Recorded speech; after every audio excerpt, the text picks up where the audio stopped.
ನಮ್ಮ ಆಯ್ಕೆ ಈ ಸಾರಿ ಮೋದಿ ಅಲೆ. ಸುನಿಲ್ ಬೋಸ್ ಅವ್ರಿಗೆ ಅವ್ರದೇ ಆದಂತ ವರ್ಚಸ್ಸು ಇದೆ. 100% ಗೆಲ್ತಾರೆ ಸರ್. ಈಗ ಸುನಿಲ್ ಬೋಸ್ ಅಂತ ಹೇಳ್ತಾ ಇದ್ರಲ್ಲ, ಇದೇ ಸುನಿಲ್ ಬೋಸ್ ಅವ್ರ ತಂದೆ ಉಸ್ತುವಾರಿ ಸಚಿವರಾಗಿದ್ದಾಗ ನಂಜನಗೂಡ್ಲಿ ಏನ್ ಕೊಡುಗೆ ಕೊಟ್ರು. ಈ ಸಲ ಬಿಜೆಪಿ ಅವರು ಕನಸದಲ್ಲೂ ಕಾಣಬಾರ್ದು ಗೆಲ್ತೀವಿ ಅಂತ. ಖಂಡಿತವಾಗ್ಲೂ ಕಾಂಗ್ರೆಸ್ ಈ ಸಲ ಭರ್ಜರಿ ಗೆಲುವನ್ನ ಕಾಣುತ್ತೆ. ಆದ್ರೆ ನಮ್ಮ ಊರು ಬರ್ಬೋದು, ಇವರು ಇದ್ರ ಮೇಲೆ ಒಂದು ಬರಲ್ಲ. ಬಿಜೆಪಿ ಪಕ್ಷದ್ದು ಯಾವುದೇ ರೀತಿ ಇದರಲ್ಲಿ ಚಾಮರಾಜನಗರ ಲೋಕಸಭಾ ಕ್ಷೇತ್ರದಲ್ಲಿ ಯಾವುದೇ ಬುನಾದಿ ಇಲ್ಲ ಅವ್ರಿಗೆ. ಕಾಲೇಜ್ ಸ್ಟೂಡೆಂಟ್ ಕೇಳಿ, ಇವತ್ತು ಮಾತಾಡ್ಬೇಕಾದ್ರೆ ಮೋದಿ ಬಗ್ಗೆ ಮಾತಾಡ್ಬಿಟ್ರೆ ರಾಹುಲ್ ಗಾಂಧಿ ಏನಲ್ಲ, ಒಂದ್ ಸ್ಟೇಟ್ಮೆಂಟ್ ಕೊಟ್ರೆ ರಾಹುಲ್ ಗಾಂಧಿ ತಿರ್ಯಾಕೊಂಡು ಕಪಾಲ್ ಕುಡಿಬೇಕು ಅಂತ ಹೇಳ್ತಾರೆ ಕಾಂಗ್ರೆಸ್ ಲೀಡರ್ಗಳು. ಎಷ್ಟೇ ಕಷ್ಟ ಬಂದ್ರು ಕೂಡ ಅವ್ರ ಮೇಲೆ ಯಾರೇ ವಿರೋಧ ಬಂದ್ರು ನಾವು ಗೆಲ್ಲಿಸ್ತೀವಿ. ಚಾಮರಾಜನಗರ ಕಾಂಗ್ರೆಸ್ ಭದ್ರಕೋಟೆ. ಇವರು ವಂಶಿಕ ಅಂತಾರಲ್ಲ, ಕಾಂಗ್ರೆಸ್ 14 ಜನ MLA ಮಿನಿಸ್ಟರ್ಗಳು ಎದುರುಬಿಟ್ಟು ಅವ್ರ ಮಕ್ಕಳ ಟಿಕೆಟ್ ತಗೊಂಡಿದ್ದಾರೆ. ಇವರು ಕಾಂಗ್ರೆಸ್ ಸರ್ಕಾರ ನಡ್ಸಕ್ಕಾಗುತ್ತಾ? ಸುಮ್ನೆ ಕಾಂಗ್ರೆಸ್ ಸರ್ಕಾರದವರು ಬರೀ ಬೋಗಸ್ ಮಾತಾಡ್ತಿದ್ದಾರೆ, ಒಟ್ಲಿ ನಿಜವಾದಂತ ಕೆಲಸ ಮಾಡಕ್ಕಾಯ್ತಲ್ಲ ಸರ್.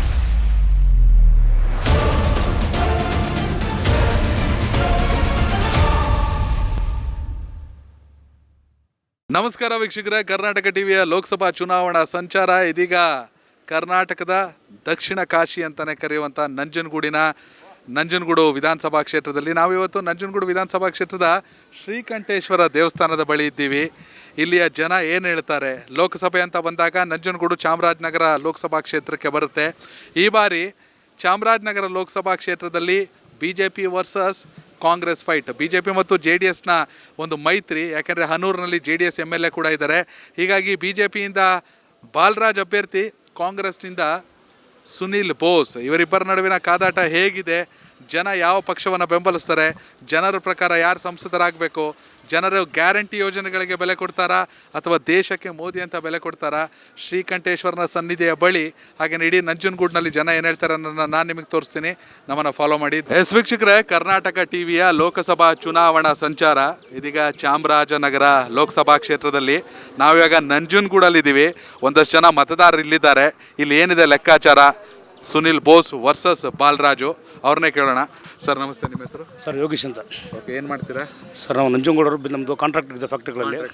ಸರ್ ಏನಿದೆ ನಂಜನಗೂಡು ಈ ಸಲ ಚಾಮರಾಜನಗರ ಲೋಕಸಭೆ ಲೆಕ್ಕಾಚಾರ? ಸರ್ ನಮ್ಮ ಈ ಸುನಿಲ್ ಬೋಸ್ ಅವರು ಸರ್ ಅವಾಗಲಿಂದ ಸ್ವಲ್ಪ ಟಿಕೆಟ್ ಸಿಗಬೇಕಾಗಿದ್ದು, ಸಿಕ್ಕಿಲ್ಲ. ಈ 100% ಗೆಲ್ತಾರೆ ಸರ್. ಓಕೆ, ಏನು ಮಹದೇವಪ್ಪ ಅವ್ರ ಮಗ ಅನ್ನೋ ಕಾರಣಕ್ಕ ಅಥವಾ ಸಿದ್ದರಾಮಯ್ಯ ಅವ್ರ ಫಾಲೋವರ್ ಅನ್ನೋ ಕಾರಣಕ್ಕ ಅಥವಾ ಸುನಿಲ್ ಬೋಸ್ ಕೂಡ ಅಂಥದ್ದೇ ವರ್ಚಸ್ಸನ್ನು ಹೊಂದಿದ್ದಾರೆ? ಇಲ್ಲಿವರೆಗೂ ಬೇರೆಯವ್ರನ್ನ ಗೆಲ್ಸ್ಕೊ ಬರ್ತಿದ್ರು, ಈ ಸಲ ಅವ್ರಿಗೆ ಅವಕಾಶ ಸಿಕ್ಕಿದೆ ಗೆಲ್ಲಬೇಕು ಅಂತ. ಸರ್ ಖಂಡಿತ ಸುನಿಲ್ ಬೋಸ್ ಅವ್ರಿಗೆ ಅವ್ರದೇ ಆದಂಥ ವರ್ಚಸ್ಸು ಇದೆ.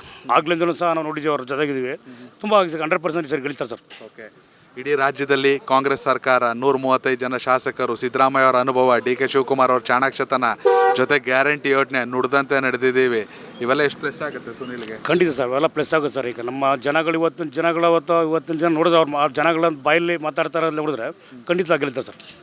ಖಂಡಿತ 100%. ಸರ್ ನಿಮ್ಮ ಹೆಸರು? ಅವಿನಾಶ್ ಅಂದ್ಬಿಟ್ಟು. ಏನು ಮಾಡ್ತೀರಾ ಸರ್? ಮಾಮೂಲಿ ಸೂಪರ್ವೈಸಿಂಗ್ ಸರ್. ಹೌದು, ಗೆಲ್ತಾರೆ. ಹೆಂಗೆ ಹೇಳ್ತೀರಾ ಸರ್? 1 ಲಕ್ಷ ಲೀಡಿಂಗಲ್ಲಿ ಗೆಲ್ತಾರೆ ಸರ್. 1 ಲಕ್ಷ ಲೀಡಿಂಗಲ್ಲಿ ಅವ್ರು ಮಾಡಿರೋ ಕಾರ್ಯಗಳು, ಕೆಲಸಗಳು ಅವ್ರ plus point sir. Okay sir, basically Chamarajanagar ಅಂದರೆ ಕಾಂಗ್ರೆಸ್ನ ಭದ್ರಕೋಟೆ. ಏನೋ ಶ್ರೀನಿವಾಸ್ ಪ್ರಸಾದ್ ಅವ್ರ ಕೊನೆ ಎಲೆಕ್ಷನ್ನು, ಹೀಗಾಗಿ ಒಂದಷ್ಟು ವ್ಯತ್ಯಾಸಗಳಾಯಿತು ಕಳೆದ ಬಾರಿ. ಈ ಸಲ ಹೇಗೆ ಚೇಂಜ್ ಮಾಡ್ತೀರಾ ಕರೆಂಟ್? ಇಲ್ಲ ಸರ್, ಈಗ ಅವರು ನಮ್ಮ ಮುಖ್ಯಮಂತ್ರಿ ಆದಂಥ ಸಿದ್ದರಾಮಯ್ಯ ಸಾಹೇಬರು ಮತ್ತು DK ಸಾಹೇಬರು ಅವರು ಏನು ಮಾಡಿದ್ದಾರೆ, ಈ ಯೋಜನೆಗಳು ಕೊಟ್ಟಿದ್ದಾರಲ್ಲ 5 ಗ್ಯಾರಂಟಿಗಳು, ಅದು ಪ್ಲಸ್ ಪಾಯಿಂಟ್ ಆಯ್ತದೆ. ಮತ್ತು ಅವ್ರು ಮಾಡಿರೋ ಎಲ್ಲ ಕೆಲಸ ಕಾರ್ಯಗಳು ಅವ್ರಿಗೆ ಪ್ಲಸ್ ಪಾಯಿಂಟ್ ಆಗುತ್ತೆ ಸರ್. ಅಂದರೆ ತಂದೆಯವ್ರ ಅಧಿಕಾರದಲ್ಲಿ ಇರಲಿ ಇಲ್ಲದೇ ಇರಲಿ, ಜನರ ಮಧ್ಯೆ ಸುನಿಲ್ ಬೋಸ್ ಇದ್ದಾರೆ ಸರ್. ಜನರ ಮಧ್ಯೆ ಇದ್ದಾರೆ ಸರ್, ಪ್ರತಿಯೊಂದು. ಹೌದು ಸರ್, ಖಂಡಿತ ಇದ್ದಾರೆ. Okay, thank you. ನಿಮ್ಮ ಹೆಸರು? ಮಂಜುನಾಥ್ ಅಂತ. ಮಾಡ್ತೀರಾ? ಆಡಿಟ್ರು. ಹೇಗಿದೆ ಸರ್ ಚಾಮರಾಜನಗರ? ನಂಜನಗೂಡು ಚಾಮರಾಜನಗರ ಎಲ್ಲ ಕಾಂಗ್ರೆಸ್ ಪರವಾಗಿದೆ. ಓಕೆ, ಅಂದರೆ ಏನು ಗ್ಯಾರಂಟಿ ಯೋಜನೆ ಅಂತನಾ, ಸಿದ್ದರಾಮಯ್ಯ ಅಂತನಾ, ಏನಂತ? ಗ್ಯಾರಂಟಿ ಯೋಜನೆ ತುಂಬ ವರ್ಕ್ ಮಾಡುತ್ತಲ್ಲಿ. ಸಿದ್ದರಾಮಯ್ಯ ಸಾಹೇಬ್ರದ್ದು ವರ್ಚಸ್ ಚೆನ್ನಾಗಿದೆ. ಮತ್ತು ಇವರು ಸುನಿಲ್ ಬೋಸ್ ಅವರು ಮೊದಲಿಂದ ಪಕ್ಷದಲ್ಲಿ ಚೆನ್ನಾಗಿ ಇದು ಮಾಡಿದ್ದಾರೆ ಸರ್. ನಾವು ಬೆಂಗಳೂರು ಕೂತ್ಕೊಂಡು ನೋಡಿದಾಗ ಚಾಮರಾಜನಗರ ಆಗಲಿ ಅಥವಾ ಇಡೀ ರಾಜ್ಯ ದೇಶ ಅಂತ ಅಂದಾಗ, ಲೋಕಸಭೆ ಅಂದಾಗ ವ್ಯಕ್ತಿಗಿಂತ ಪಕ್ಷ ಮುಖ್ಯ ಆಗುತ್ತೆ. ನಿಮಗೆ ಪಕ್ಷ ಮುಖ್ಯನಾ ಅಥವಾ ವ್ಯಕ್ತಿ ಮುಖ್ಯನಾ ಅಥವಾ ಎರಡೂ ಕೂಡ ಪ್ಲಸ್ ಆಗುತ್ತೆ? ಎರಡೂ ಪ್ಲಸ್ ಆಗುತ್ತೆ, ಪಕ್ಷ ವ್ಯಕ್ತಿ. ಗ್ಯಾರಂಟಿ ಯೋಜನೆಗಳೆಲ್ಲ ಪ್ಲಸ್ ಆಗುತ್ತೆ. ಪ್ಲಸ್ ಆಗುತ್ತೆ. Okay, thank you brother. ನಿಮ್ಮ ಹೆಸರು? ಉಮೇಶ್ ರಾಜ್ ಅಂತ. ಏನು ಮಾಡ್ತೀರಾ ಉಮೇಶ್? ರೈತರು ನಾವು. ರೈತರು. ಖುಷಿ ಆಗುತ್ತೆ ರೈತರು ಮಾತಾಡ್ಸೋಕ್ಕೆ. ದೇಶದ ಬೆನ್ನೆಲುಬು ಚಾಮರಾಜನಗರ ಲೋಕಸಭಾ ಚುನಾವಣೆ. ಯಾಕೆಂದರೆ ಮಾಧ್ಯಮದವ್ರಿಗಿಂತ ಹೆಚ್ಚಾಗಿ ರೈತರು ಅರಳಿಕಟ್ಟೆ ಮೇಲೆ ಕೂತ್ಕೊಂಡು ರಾಜಕೀಯ ಮಾತಾಡ್ತಾರೆ. ಅವ್ರ ಸ್ಟ್ರಾಟಜಿ ನಾವು ಮಾಡೋಕ್ಕಾಗಲ್ಲ. ಏನಂತೀರಾ ಚಾಮರಾಜನಗರ? ಚಾಮರಾಜನಗರ ಲೋಕಸಭಾ ಕ್ಷೇತ್ರ ಈ ಬಾರಿ ಕಾಂಗ್ರೆಸ್ನ ಅಭ್ಯರ್ಥಿ ಸುನಿಲ್ ಬೋಸ್ರವರು ಖಂಡಿತವಾಗ್ಲೂ ಗೆಲ್ತಾರೆ. ಕಾರಣ ಏನಪ್ಪ ಅಂತಂದರೆ, ಅವ್ರ ತಂದೆ ರಾಜಕೀಯದಲ್ಲಿದ್ದರೂ ಕೂಡ ಅವರು ಅವ್ರ ತಂದೆ ಜೊತೆಯಲ್ಲಿ ಹಾಗೆ ಈ ಕಾಂಗ್ರೆಸ್ ಪಕ್ಷದಲ್ಲಿ ಪ್ರಾಮಾಣಿಕವಾಗಿ ಸಾರ್ವಜನಿಕರ ಜೊತೆ ನಿಂತು ದುಡಿದು ಪಕ್ಷಕ್ಕೆ ಅವರು ತುಂಬ ಸೇವೆಯನ್ನು ಸಲ್ಲಿಸಿದ್ದಾರೆ. ಹಾಗಾಗಿ ಈ ದಿನ ಕಾಂಗ್ರೆಸ್ ಪಕ್ಷ ಅವ್ರನ್ನ ಗುರುತಿಸಿ ಟಿಕೆಟ್ನ ನೀಡಿದೆ. ಅದಕ್ಕೆ ಪ್ರತ್ಯುತ್ತರವಾಗಿ ನಮ್ಮ ಕ್ಷೇತ್ರದ ಜನ ಅವ್ರನ್ನ ಬೆಂಬಲಿಸಿ ಗೆಲ್ಲಿಸಿ MP ಮಾಡಿ ಕಳಿಸ್ಕೊಡ್ತಾರೆ. ಗ್ಯಾರಂಟಿ ಯೋಜನೆಗಳೆಲ್ಲ ಜೊತೆ ಕಾಂಗ್ರೆಸ್ ಸರ್ಕಾರ ಇರೋದು ಎಷ್ಟು ಪ್ಲಸ್ ಆಗುತ್ತೆ? ಖಂಡಿತ 100% ಪ್ಲಸ್ ಆಗುತ್ತೆ. ಗ್ಯಾರಂಟಿಗಳನ್ನು ಕೇವಲ ಬರೀ ಕಾಂಗ್ರೆಸ್ ಪಕ್ಷದ ಕಾರ್ಯಕರ್ತರಾಗಲಿ ಯಾರೇ ಆಗಲಿ ತಗೊಂಡಿರಲ್ಲ. ಪ್ರತಿಯೊಬ್ಬರಿಗೂ ಕೂಡ BJP, JDS, ಕಾಂಗ್ರೆಸ್ಸು ಯಾವುದೇ ಪಕ್ಷದಲ್ಲಿ ಇಲ್ಲದೇ ಇರೋಂಥ ಸಾರ್ವಜನಿಕರಿಗೂ ಕೂಡ ಸರ್ಕಾರ ಸೌಲಭ್ಯಗಳನ್ನ ತಲುಪಿಸಿದೆ. ಇದರಿಂದ ಹಳ್ಳಿಗಳಲ್ಲಿ ನಮ್ಮ ರೈತರುಗಳಿಗೆ ತುಂಬ ಅನುಕೂಲ ಆಗತಕ್ಕಂತಹ ಗ್ಯಾರಂಟಿಗಳನ್ನು ಕೊಟ್ಟು ಸರ್ಕಾರ ಇವತ್ತು ನುಡಿದಂತೆ ನಡೆದಿದೆ. ಅದು ಕೂಡ ಅವ್ರಿಗೆ ಪ್ಲಸ್ ಪಾಯಿಂಟ್ ಆಗುತ್ತೆ. ತದನಂತರದಲ್ಲಿ ಚಾಮರಾಜನಗರ ಕಾಂಗ್ರೆಸ್ ಭದ್ರಕೋಟೆಯಾಗಿತ್ತು. ಕಳೆದ ಬಾರಿ ಮೀಸಲು ಕ್ಷೇತ್ರ ಆಗಿರೋದ್ರಿಂದ ಹಳೆಯ ರಾಜಕಾರಣಿ ಕೊನೆ ಎಲೆಕ್ಷನ್ ಅಂತೇಳಿ ಪ್ರಸಾದ್ ಅವ್ರ ಮೇಲೆ ಕೆಲವರು ಒಲವನ್ನು ತೋರಿಸಿ BJPಗೆ ಅವಕಾಶ ಮಾಡಿಕೊಟ್ಟಿದ್ದೆ ವಿನಃ BJP ಪಕ್ಷದ್ದು ಯಾವುದೇ ರೀತಿ ಇದರಲ್ಲಿ ಚಾಮರಾಜನಗರ ಲೋಕಸಭಾ ಕ್ಷೇತ್ರದಲ್ಲಿ ಯಾವುದೇ ಬುನಾದಿ ಇಲ್ಲ ಅವ್ರಿಗೆ. ಅದು ವಿಧಾನಸಭೆಯಲ್ಲಿ ಪ್ರೂವ್ ಆಗಿದೆ. ಒಬ್ಬರೊಬ್ಬರು MLA ಗೆದ್ದಿಲ್ಲ. ಆದರೆ ಹನೂರು ಅನ್ಕೋತೀನಲ್ಲ JDS ಒಬ್ಬರೇ ಅವ್ರನ್ನ ಕೂಡ ಮನವೊಲಿಸೋ ಕೆಲಸವನ್ನು ಮಾಡ್ತಿದ್ರೆ ಹೇಗೆ? ಖಂಡಿತ ಅವ್ರನ್ನೂ ಕೂಡ ಮನವೊಲಿಸೋ ಕೆಲಸ ನಮ್ಮ ನಾಯಕರುಗಳು ಮಾಡ್ತಾ ಇದ್ದಾರೆ. 7 ಕಡೆ ಕಾಂಗ್ರೆಸ್ ಇದೆ, 1 ಕಡೆ JDS ಇದೆ. ಆ JDS BJP ಜೊತೆಲಿ ಮೈತ್ರಿ ಆಗಿದ್ರು ಕೂಡ ಚಾಮರಾಜನಗರದಲ್ಲಿ ಕಾಂಗ್ರೆಸ್ಗೆ ಸಪೋರ್ಟ್ ಮಾಡೋ ಥರ ಎಲ್ಲ ಮುನ್ಸೂಚನೆಗಳು ಕಾಣ್ತಾ ಇದೆ. ನೀವು ಹೇಳಬೇಕು ನಿಮ್ಮ ಕ್ಷೇತ್ರದ ರಿಯಾಲಿಟಿನ. ಸುನಿಲ್ ಬೋಸ್ ಅವರು ದರ್ಶನ್ ಧ್ರುವ ನಾರಾಯಣ ಅವರ ಬೆಂಬಲಿಗರನ್ನು ಒಂದಷ್ಟು ಹೋಲಿಸ್ಕೋಬೇಕು ಅನ್ನೋ ಮಾತುಗಳು ನಮಗೆ ಕೇಳಿಬರುತ್ತೆ. ನಿಮಗೇನು ಅನಿಸುತ್ತೆ? ಖಂಡಿತ ಇಲ್ಲ. ಸುನಿಲ್ ಬೋಸ್ರವರು ಮೂಲತಃ ನಂಜನಗೂಡು ತಾಲೂಕಿನವರು, ಸ್ಥಳೀಯರು. ಅವರಲ್ಲಿ ದರ್ಶನ್ ಧ್ರುವನಾರಾಯಣವರಲ್ಲಿ ಯಾವುದೇ ರೀತಿ ಭಿನ್ನಾಭಿಪ್ರಾಯ ಇಲ್ಲ.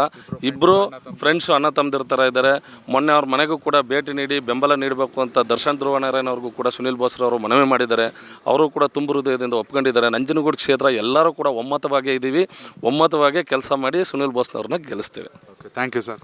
ನಾನು ರೈತರು, ಮೂಲತಃ HDಕೋಟೆ ತಾಲೂಕು ಗಂಗಡೋಸಳ್ಳಿ ಗ್ರಾಮದವರು. ನಾನು ಆಲ್ರೆಡಿ ಮಾಜಿ MP ಧ್ರುವಣ್ಣವರ ಅಭಿಮಾನಿ. ಅವರಿದ್ದಾಗ ಸಾಕಷ್ಟು ಕೆಲಸ ಮಾಡಿ 8 ಕ್ಷೇತ್ರದಲ್ಲಿ ಈ ದೇಶದ ಸಂವಿಧಾನ ಶಿಲ್ಪಿಯನ್ನು ಹೆಸರು ತಂದಂಥವ್ರ ಇವತ್ತು ಅವರು ಸತ್ತೋದ ಮೇಲೆ ನಮಗೆ ಭಾಳ ತುಂಬ ಸಂಕಷ್ಟದಲ್ಲಿ ಮಿಸ್ ಮಾಡ್ಕೊತಿದ್ದೀರಾ ಸರ್? ಎಷ್ಟು ಮಿಸ್ ಮಾಡ್ಕೊಡ್ತಿದ್ದಾರೆ. ಇಡೀ ನಮ್ಮ ಬಾಬಾ ಸಾಹೇಬರು ಏನು ಕಳ್ಕೊಂಡಿದ್ವಿ 2ನೇ ಸ್ಥಾನ ಕಳ್ಕೊಂಡಿದ್ವಿ. ಯಾರು ಸರ್ವ ಸಮುದಾಯಕ್ಕೂ ಇದೆ ಈ ನಾಡಿನಲ್ಲಿ ಇಂಥ ಉನ್ನತ ಸ್ಥಾನಮಾನ ಗಳಿಸಂಥ ವ್ಯಕ್ತಿಗೆ ಸಾವು ಬರಬಾರ್ದಾಗಿತ್ತು. ಖಂಡಿತವಾಗಲೂ ಪಕ್ಷಾತೀತವಾಗಿ ಇಡೀ ರಾಜ್ಯ ಧ್ರುವನಾರಾಯಣ ಅವ್ರನ್ನ ಗೌರವಿಸುತ್ತೆ. ಆದರೆ ಅವರ ಅಭಿಮಾನಿಗಳಾಗಿ ನಾವು ಇವತ್ತು ಅವರಿಂದ ಸರ್ಕಾರದಿಂದ ಬರುವಂಥ ಏನು ಸವಲತ್ತುಗಳು ನಮ್ಮ ಗ್ರಾಮಕ್ಕೆ ಬಾಬಾ ಸಾಹೇಬ್ರ ಅಂಬೇಡ್ಕರ್ ಭವನ ಇಲ್ಲ ಅಂತ ಕೇಳಿದಾಗ ಪಾಪ ಸ್ಯಾಂಕ್ಷನ್ ಮಾಡಿಕೊಟ್ರು. ಮತ್ತು SC/ST ಯೋಜನೆಯಲ್ಲಿ ಕಾಂಕ್ರೀಟ್ ರೋಡ್ ಇರಲಿಲ್ಲ. ನಮ್ಮ ಚಿಕ್ಕಬಾಂಧ ನಾಯಕರು ಮಾಜಿ MLA ಇಬ್ಬರು ಬಂದು ಗುದ್ಲಿ ಪೂಜೆ ಮಾಡಿ ಕಾಂಕ್ರೀಟ್ ರೋಡ್ ಮಾಡಿಕೊಟ್ರು. ಈಗ ಅವ್ರ ಮಗ ಕೂಡ ಅನಿಲ್ ಕೂಡ ತುಂಬ ಒಳ್ಳೆ ಸ್ಥಾನದಲ್ಲಿದ್ದಾರೆ. ಬಟ್ ಆದರೆ ದರ್ಶನ್ ಅವ್ರ ಜೊತೆ ಕೂಡ ಮಾತಾಡಿದೆ. ನನಗೀಗ ಸುನಿಲ್ ಬೋಸ್ ಅವ್ರನ್ನ ಯಾತಕ್ಕೆ ಗೆಲ್ಲಿಸ್ಬೇಕು, ಯಾಕೆ ತರಬೇಕು ಕೇಂದ್ರ ಸರ್ಕಾರಕ್ಕೆ ಅಂದರೆ ನಮಗೆ ಇವತ್ತು ಮಾದೇವಪ್ಪ ಸಾಹೇಬರು ಅವತ್ತಿಂದಲೂ ಕಿರುಪರಿಚಯವಾಗವ್ರೆ. ಸುನಿಲ್ ಬೋಸ್ ಅವರು ಕೂಡ ಎಲ್ಲರಲ್ಲೂ ಒಡನಾಡಿನ ವಿಶ್ವಾಸ ಇಟ್ಟವ್ರೆ. ಎಷ್ಟೇ ಕಷ್ಟ ಬಂದರೂ ಕೂಡ ಅವ್ರ ಮೇಲೆ ಯಾರೇ ವಿರೋಧ ಬಂದ್ರೂ ನಾವು ಗೆಲ್ಲಿಸ್ತೀವಿ. ನಾವು ದಿನನಿತ್ಯ ದುಡಿಲೇಬೇಕು, ನಾವು ತಿನ್ನಲೇಬೇಕು, ನಾವು ಭೂಮಿಲಿ ಗೇಯಲೇಬೇಕು. ಆದರೆ ಕಾಂಗ್ರೆಸ್ ಪಕ್ಷ ನಮ್ಮ ಕೇಂದ್ರದಲ್ಲಿ ಇಲ್ಲ ಅಂದರೆ ಮುಂದೊಂದು ದಿನ ನಮ್ಮ ಸಂವಿಧಾನಕ್ಕೆ ಭಾಳ ಹೊಡೆತ ಬೀಳುತ್ತೆ ಅನ್ನೋ ಯೋಚನೆಗೆ ನಾವು ಅವ್ರನ್ನ ಗೆಲ್ಲಿಸಲೇಬೇಕು. ಅವ್ರನ್ನ ಕೇಂದ್ರ ಕಳಿಸ್ತೀವಿ ಅಂತ ಹೇಳಿ ನಾನು ಅವ್ರ ಅಭಿಮಾನಿಯಾಗಿ ಬಂದಿದ್ದೀನಿ. ಈಗ ಮಾಜಿ MP ಅವ್ರ ಅಭಿಮಾನಿಯಾಗಿದೆ. ಈಗ ಅವರಿಲ್ಲದ್ರಿಂದ ನಾವು ಮಾದೇವಪ್ಪ ಸಾಹೇಬ್ರಿಗೆ ಅಭಿಮಾನಿಯಾಗಿ ಬಂದು ಈಗ ಅವ್ರ ಮಗನಿಗಾಗಿ ಅಭಿಮಾನ, ಅವರ ಬೆಂಬಲಿಗರಾಗಿ ನಿಂತ್ಕೊಂಡು ಹೋರಾಟ ನಡೆಸಿ ಕಾನೂನಾತ್ಮಕವಾಗಿ ಸಾಮಾಜಿಕವಾಗಿ ಸರ್ವ ಸಮುದಾಯವನ್ನು ವಿಶ್ವಾಸಕ್ಕೆ ತಗೊಂಡು ಶಾಂತಿ ಸುವ್ಯವಸ್ಥೆಯಲ್ಲಿ ನಾವು ಅವ್ರನ್ನ ಕೇಂದ್ರಕ್ಕೆ ಕಳ್ಸೋಕ್ಕೆ ನಮ್ಮ ಕರ್ನಾಟಕ ರಾಜ್ಯದ ಮಗನಾಗಿ ಆ ಕೇಂದ್ರಕ್ಕೆ ಹೋಗಿ ನಮ್ಮ 8 ಜಿಲ್ಲೆಯನ್ನು ಅಭಿವೃದ್ಧಿಗೊಳಿಸುವಂಥ ಒಬ್ಬ ಜನನಾಯಕನಾಗಲಿ ಅಂತ ಆಶೀರ್ವಾದ ಕೊಡೋಕ್ಕೆ ನಾವೆಲ್ಲ ಸಿದ್ಧವಿದ್ದೀವಿ. Thank you. ಹೇಳಿ ಸರ್, ಹೇಗಿದೆ ಚಾಮರಾಜನಗರ ಲೋಕಸಭೆ ಸಲ? ಚಾಮರಾಜನಗರ ಲೋಕಸಭಾ ಚುನಾವಣೆ ಮತದಾರರು ಸಂಪೂರ್ಣವಾಗಿ ಕಾಂಗ್ರೆಸ್ ಪರವಾಗಿ ಮಾಡೋಕ್ಕೆ ರೆಡಿ ಇದ್ದಾರೆ. ಇದರಲ್ಲಿ ಯಾವುದೇ ರೀತಿ ಸುಳ್ಳಿಲ್ಲ. BJPಗೆ ಯಾವತ್ತೂ ಗೆಲ್ಸಲ್ಲ. ಈ ಸಲ BJP ಅವರು ಕನಸಿನಲ್ಲೂ ಕಾಣಬಾರ್ದು ಗೆಲ್ತೀವಿ ಅಂತ. ಖಂಡಿತವಾಗ್ಲೂ ಕಾಂಗ್ರೆಸ್ಸು ಈ ಸಲ ಬಹುಮತಗಳಿಂದ ಭರ್ಜರಿ ಗೆಲುವನ್ನು ಕಾಣುತ್ತೆ. ಸುನಿಲ್ ಬೋಸ್ರವರು ಈ ಸಲ ಖಂಡಿತವಾಗ್ಲೂ ಲೋಕಸಭೆನ ಪ್ರವೇಶ ಮಾಡ್ತಾರೆ. ಅದರಲ್ಲಿ ಯಾವುದೇ ರೀತಿ ಅನುಮಾನ ಇಲ್ಲ. ಯಾಕಂದರೆ ಕಾರಣ ಏನು ಅಂತಂತಂದರೆ ಸುನಿಲ್ ಬೋಸ್ರವರು ಎಂತಹ ಸಾಮಾನ್ಯ ಜನಗಳ ಮಧ್ಯೆ ಯಾವಾಗಲೂ ಇರ್ತಾರೆ. ಅವರು ಗೆದ್ದು ಹೊರಗಡೆ ಜನಗಳ ಕಣ್ಣಿಂದ ದೂರ ಆಗಲ್ಲ. ಖಂಡಿತವಾಗ್ಲೂ ಜನಗಳಿಗೆ ಅವ್ರ ಕಷ್ಟಗಳನ್ನ ಸ್ಪಂದಿಸ್ತಾ ಅವ್ರ ಕಷ್ಟಗಳನ್ನ ನಿವಾರಣೆ ಮಾಡ್ತಾ ಖಂಡಿತವಾಗ್ಲೂ MP ಆಗಿ ಇನ್ನೂ ಉನ್ನತ ಮಟ್ಟದಲ್ಲಿ ಬೆಳೀತಾರೆ ಅನ್ನೋದನ್ನ ನಾನು ಈ ಕ್ಷಣದಲ್ಲಿ ಹೇಳ್ತಾ ಇದ್ದೀನಿ. Thank you brother. ನಿಮ್ಮ ಹೆಸರು ಸರ್? ಸರ್ ಮಧು ಅಂತ ಟಿ ನರಸೀಪುರದವನು. ಏನು ಮಾಡ್ತೀರಾ ಸರ್ ನಾನು ಕಾಂಟ್ರಾಕ್ಟರ್ ಸರ್ ಸಿವಿಲ್ ಏನು ಮಾಡೋದು? ವ್ಯವಸಾಯ. ಏನಿದೆ ಈ ಸಲ ಚಾಮರಾಜನಗರ ಲೋಕಸಭೆ? ನಮ್ಮ ಸ್ನೇಹಿತ ಹೇಳಿದ್ರು ಕಾಂಗ್ರೆಸ್ಸು ಭಾರಿ ಕೊಡುಗೆ ಅಂತ. ಹಿಂದೆ ಕಾಂಗ್ರೆಸ್ ಸರ್ಕಾರ ಇದ್ದಾಗ ನಾನು ಕಾಂಗ್ರೆಸ್ ಪಕ್ಷದಲ್ಲಿದ್ದೆ. ಪ್ರಸಾದ್ ಅವರು ಏನು ಕುಡಿಯೋ ಕೊಟ್ಟರು ಸಿದ್ದರಾಮಯ್ಯ ನಂಜನಗೂಡು ತಾಲೂಕಿಗೆ. ಅದೇ ಪ್ರಸಾದ್ ಅವರು BJP ಬಂದಾಗ ನಂಜನಗೂಡಿಗೆ 1834 ಕೋಟಿ ಅನುದಾನ ತಂದಂಥ ಮೊದಲನೇ ವ್ಯಕ್ತಿ ಅಂದರೆ ಹರ್ಷವರ್ಧನ್. ಇಡೀ ಸ್ಟೇಟಲ್ಲಿ ಗುಂಡ್ಲುಪೇಟೆ ಮತ್ತು ನಂಜನಗೂಡಿಗೆ ಕೊಡುಗೆ ಕೊಟ್ಟಂಥ BJP ಸರ್ಕಾರದಲ್ಲಿ ಇನ್ಯಾವ ಸರ್ಕಾರನೂ ಕೊಟ್ಟಿಲ್ಲ. ಈಗ ಸುನೀಲ್ ಬೋಸ್ ಅಂತ ಹೇಳ್ತಾ ಇದ್ರಲ್ಲ, ಇದೇ ಸುನೀಲ್ ಬೋಸ್ ಅವ್ರ ತಂದೆ ಉಸ್ತುವಾರಿ ಸಚಿವರಾಗಿದ್ದಾಗ ನಂಜನಗೂಡಲ್ಲಿ ಏನು ಕೊಡುಗೆ ಕೊಟ್ಟರು? ಇದೇ ನಮ್ಮ ಈಗ ತಾನೇ ನಮ್ಮ ಸ್ನೇಹಿತರು ಮಾತಾಡ್ಬಿಟ್ಟು ಹೋದ್ರಲ್ಲ, ಅವ್ರನ್ನ ಪ್ರಶ್ನೆ ಕೇಳೋಣ. ಅವ್ರ ಸಮಾಜಕ್ಕೆ ಎಷ್ಟು ಕೋಟಿ ಕೊಟ್ಟಿದ್ರು ಹಿಂದೆ, ಈಗೇನು ಕೊಟ್ಟಿದ್ದಾರೆ? ಏನು ಕೊಡ್ತಾ ಇಲ್ಲ. ಆದ್ದರಿಂದ ನಮ್ಮ ಆಯ್ಕೆ ಈ ಸಾರಿ ಮೋದಿ ಅಲೆ. ಇವರಂದ್ರೆ 22 ಅಂತಲ್ಲ, ಇವರು ನಂಜನಗೂಡು ಬಿಟ್ಟು ಬೇರೆ ಕಡೆ ಎಲ್ಲ ಕ್ಷೇತ್ರದಲ್ಲೂ ಬರುತ್ತೆ. ನಂಜನಗೂಡು ಡೌಟ್ ಇದೆ BJPಗೆ ಇರೋದು ಹೇಳ್ತಾ ಇದ್ದೀವಿ. ಯಾಕಂದರೆ ನೀವು BJP ಫಾಲೋವರ್ ಆದ್ರೂ ಕೂಡ BJP ಸರ್ ಇದು ರಿಯಲ್ ಸ್ಟ್ರಾಟಜಿ. ಈಗ ಆಗ್ತಾ ಇರೋದು ಈಗಿನ ವಾತಾವರಣಕ್ಕೆ ಕಷ್ಟ ಇದೆ BJPಗೆ. ಕ್ಯಾಂಡಿಡೇಟು ಹೊಸ ಮುಖ ಅಲ್ಲ ಅವರು, ಹಳಬ್ರೆ ಅಲ್ಲ, ಹಿಂದೆ ಇಂಡಿಪೆಂಡೆಂಟ್ ಆಗಿ ಗೆದ್ದಿದ್ದಾರೆ. ಆದ್ರಿಂದ ಒಂದು ಸ್ವಲ್ಪ ಟೌನ್ ಒಳಗಡೆ ಇಲ್ಲಿ ಗ್ರಾಮಾಂತರ ಚೆನ್ನಾಗಿದೆ BJP. ಆದ್ರಿಂದ BJPಗೆ ಏನು ತೊಂದರೆ ಏನಿಲ್ಲ. ಈಗ 22 ಹೇಳಿದ್ರಲ್ಲ, ಇವರು ಬರೀ ಕೇವಲ ಬರೋದು 3 ಸೀಟು. ಎಲ್ಲೆಲ್ಲಿ ಬರಬಹುದು? ಬೆಂಗಳೂರು ರಾಮರೆಡ್ಡಿ, ಬೆಂಗಳೂರು ಗ್ರಾಮಾಂತರದಲ್ಲಿ ಒಂದು, DK ಸುರೇಶ್, DK ಒಂದು, ರಾಮರೆಡ್ಡಿ ಅವ್ರ ಮಗಳೊಂದು, ಸೋಮಾರೆಡ್ಡಿ, ಜಾರಕಿಹೊಳಿ ಮಗಳು. ಇಷ್ಟು ಬಿಟ್ರೆ ಮಗಳು ಚಿಕ್ಕ ರಾಜಕೀಯದಲ್ಲ, ನಮ್ಮ ಸಮೀಕ್ಷೆ ಬರ್ತೀರಿ ನಂಜನಗೂಡಿಗೆ ಅದೇ ತರ ವಾತಾವರಣ ನೋಡ್ತೀವಿ. ಆದ್ರಿಂದ 3 ಬರ್ಬೋದು ಇವರು, ಇದ್ರ ಮೇಲೆ 1 ಬರಲ್ಲ. ಮೋದಿ ಮಾಡಿದಂಥ ಕೆಲಸಕ್ಕೆ ಇಡೀ ಇವತ್ತು ಈಗ ಪಕ್ಕದಲ್ಲಿ ಕಾಲೇಜ್ ಇದೆ, ನಾವು ಇಲ್ಲಿ ಇಬ್ಬರು ಮಾತಾಡಿದೀವಲ್ವಾ, ಕಾಲೇಜ್ ಸ್ಟೂಡೆಂಟ್ ಕೇಳಿ ಇವತ್ತು ಮಾತಾಡ್ಬೇಕಾದ್ರೆ ಮೋದಿ ಬಗ್ಗೆ ಮಾತಾಡ್ಬಿಟ್ರೆ ರಾಹುಲ್ ಗಾಂಧಿ ಏನಲ್ಲ. ಒಂದು ಸ್ಟೇಟ್ಮೆಂಟ್ ಕೊಟ್ರೆ ರಾಹುಲ್ ಗಾಂಧಿ ತಿರಿ ಹಾಕೊಂಡು ಕಪಾಲ್ ಕುಡಿಬೇಕು ಅಂತ ಹೇಳ್ತಾರೆ ಕಾಂಗ್ರೆಸ್ ಲೀಡರ್ಗಳು. ಅದು ಒಬ್ಬ ವ್ಯಕ್ತಿಗೆ ಪ್ರಧಾನಮಂತ್ರಿ ಯಾರೇ ಆಗಿರಲಿ, ಈಗ ನಾವು ಸಿದ್ದರಾಮಯ್ಯನ ನೀನು ತಾನು ಅಂತ ಮಾತಾಡೋದಲ್ಲ, ನಮ್ಮ ಕರ್ನಾಟಕದ ಚೀಫ್ ಮಿನಿಸ್ಟರ್ ಗೌರವ ಕೊಡಬೇಕು. ಅದನ್ನು ಕಾಂಗ್ರೆಸ್ ಪಕ್ಷದಲ್ಲಿ ಎಲ್ಲ ಲೀಡರ್ಗಳು ಯಾವುದೇ ಥರ ಗೌರವ ಕೊಡುವಂಥ ಕೆಲಸ ಮಾಡಲ್ಲ. ಸರ್ಕಾರನ ಅವರು ಮುರ್ಜುಗಾರ ತಂದು ಸರ್ಕಾರ ಹಾಳು ಮಾಡ್ಕೊತಿದ್ರು. ಒಳ್ಳೆ BJPಗೆ ಯಾವುದೇ ಥರಕ್ಕೂ ತೊಂದರೆ ಏನಿಲ್ಲ. ಎಂತೆಂಥ ಘಟನೆಗಳು ಏನು ತಪ್ಪು ಮಾಡಿರಿದ್ರೆ ಅಂಥವ್ರಿಗೆ ಟಿಕೆಟ್ ಕೊಟ್ಟಿಲ್ಲ. ಇವರು ವಂಶಿಕ ಅಂತಾರಲ್ಲ, ಕಾಂಗ್ರೆಸ್ಲಿ 14 ಜನ MLAಗಳು ಮಿನಿಸ್ಟ್ರಿಗಳು ಎದುರುಬಿಟ್ಟು ಅವ್ರ ಮಕ್ಕಳು ಟಿಕೆಟ್ ತಗೊಂಡಿದ್ದಾರೆ. ಇವರು ಕಾಂಗ್ರೆಸ್ ಸರ್ಕಾರ ನಡೆಸೋಕ್ಕಾಗುತ್ತಾ? ಆದ್ದರಿಂದ ಈ ಸರಿ ಇರೋದು 99. ಪ್ರಧಾನಮಂತ್ರಿ ನರೇಂದ್ರ ಮೋದಿ ಅವರು MP ಆಯ್ತಾರೆ, ಅದ್ರ ಮಾತಿಲ್ಲ. ಮುನ್ನಿಲ್ಲ ಅನುದಾನ ಇವರು ಬರೀ ಫ್ರೀ ಭಾಗ್ಯ ಜ್ಯೋತಿ. ಈಗ ನನಗೂ ನಿಜ, ನನ್ನ ಹೆಂಡ್ತಿಗೆ 1 ತಿಂಗಳು ಬಂತು, ಇನ್ನೂ 6 ತಿಂಗಳು ಬಂದಿಲ್ಲ. ಈಗ ನಿನ್ನೆ ಸ್ಟೇಟ್ಮೆಂಟ್ ಕೊಡೋವ್ರಿಗೆ 1 ತಿಂಗಳದ ಹಾಕ್ತಾರೆ, ಇನ್ನೂ 4 ತಿಂಗಳದಿದೆ. ಲಿಂಗಾಯತರ ಜಾಗದಲ್ಲಿ ಬರೀ 5% ಜನಕ್ಕೆ ಓಟ ಇದಾಗಿ ಕೊಟ್ಟಿಲ್ಲ ಗೃಹಲಕ್ಷ್ಮಿನ. ಭಾಗ್ಯಲಕ್ಷ್ಮಿ ಲೈಟ್ ಮಾತ್ರ ಎಲ್ರಿಗೂ ಆಗಿದೆ, ಇಲ್ಲ ಅಂತ ನಾನು ಹೇಳಲ್ಲ. ಅದು ಸರ್ಕಾರಕ್ಕೆ ಇವ್ರೇನು ಕೊಡ್ತಾ ಇರೋದು ಸುಮ್ಮನೆ ಕೊಡ್ತಾ ಇಲ್ಲ.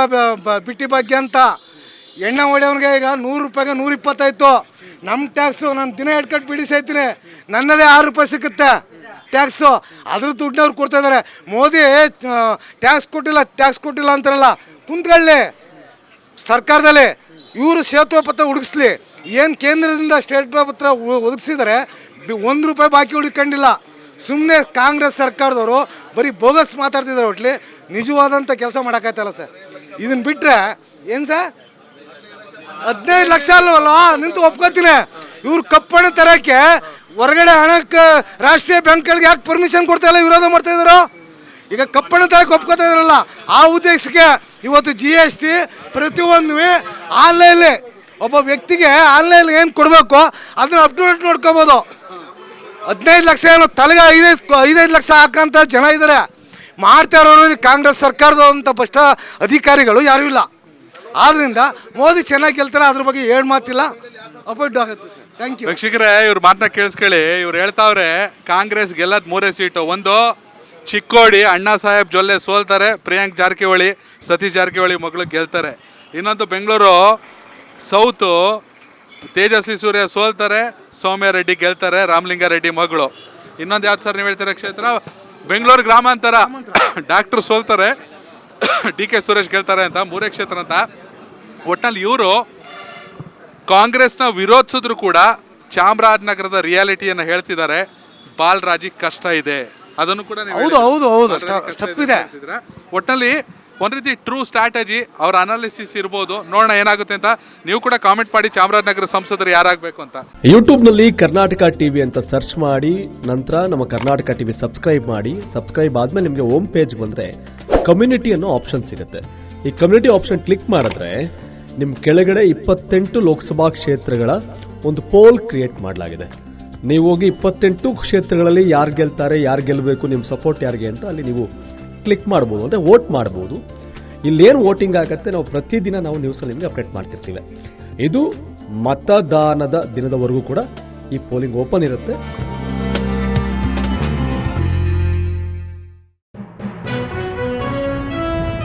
ಜನ ಪ್ರತಿದಿನ ಟೈಮ್ ಸರಿಯಾಗಿ ಊಟ ಮಾಡ್ತಾರೋ ಬಿಡ್ತಾರೋ, ಆದರೆ ಪೊಲಿಟಿಕಲ್ ಟ್ರೆಂಡ್ ಏನಿದೆ ಅಂತ ಪ್ರತಿದಿನ ಪ್ರತಿ ಕ್ಷಣ ಕಾಯ್ತಿರ್ತಾರೆ. ಕರ್ನಾಟಕದ ಅಖಾಡದಲ್ಲಿ ಯಾವ ಅಭ್ಯರ್ಥಿ ಅಬ್ಬರಿಸಿದ್ರು ಮತ್ಯಾವ ಅಭ್ಯರ್ಥಿ ತತ್ತರಿಸಿದ್ರು ಅಂತ ನೋಡೋಕೆ ಕಾತರದಿಂದ ಕಾಯ್ತಿರ್ತಾರೆ. 28 ಕ್ಷೇತ್ರಗಳ ಪ್ರತಿದಿನದ ಪಬ್ಲಿಕ್ ಪಲ್ಸ್ ಏನು, ಪ್ರಚಾರದಲ್ಲಿ ಯಾರ ಮುಂದೆ ಯಾರ ಹಿಂದೆ ಎಲ್ಲ ಮಾಹಿತಿಯನ್ನು ನಾವು ಕೊಡ್ತೇವೆ. ಕರ್ನಾಟಕ ಕುರುಕ್ಷೇತ್ರ 28 ಕ್ಷೇತ್ರಗಳ ಡೈಲಿ ನ್ಯೂಸ್ ಪ್ರತಿದಿನ ರಾತ್ರಿ 8 ಗಂಟೆಗೆ.